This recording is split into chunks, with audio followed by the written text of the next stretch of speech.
जगतवंदनीय जगद्गुरु देहू निवासी ज्यांनी पंचमवेद निर्माण केला तो खूप पराया आहे. आयुष्याच्या वाटेवरती त्यांच्याही जीवनामध्ये जर प्रसंग पाहिले ना माय बापा हो, तर कठीण प्रसंगाला सामोरं जात असताना तुकोबरायांनी तुमच्या आमच्या हिताचा विचार करत असताना ज्यांनी या जगाला पंचमवेद निर्माण करून दिला, नवे नवे संसार करत असताना सुद्धा भगवंताची प्राप्ती करता येते ही शिकवणारा पहिला महात्मा आहे. आणि त्या महात्म्याने या जगाचा जगतवंदनीय झाले. या जगाचे तिसरे जगद्गुरु आणि महाराष्ट्राचे पहिले जगद्गुरु खऱ्या अर्थानं अशी पदवी संपन्न केली.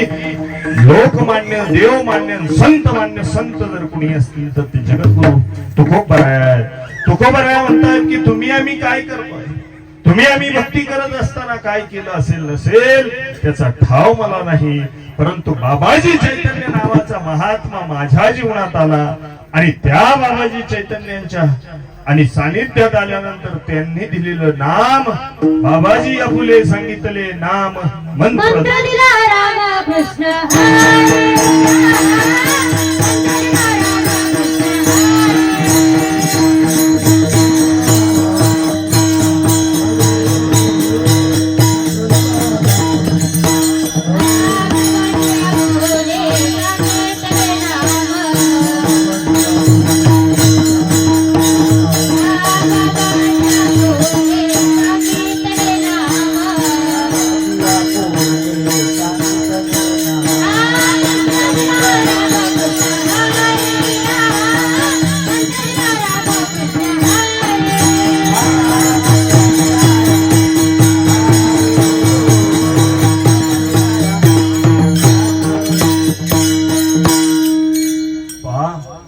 घेताना जर हे प्रमाण विचारात घेतलं माय बाप, बाबाजी चैतन्यांनी आपलं नाम सांगितलं आणि त्या नामाचा अजपा करायला सांगितला.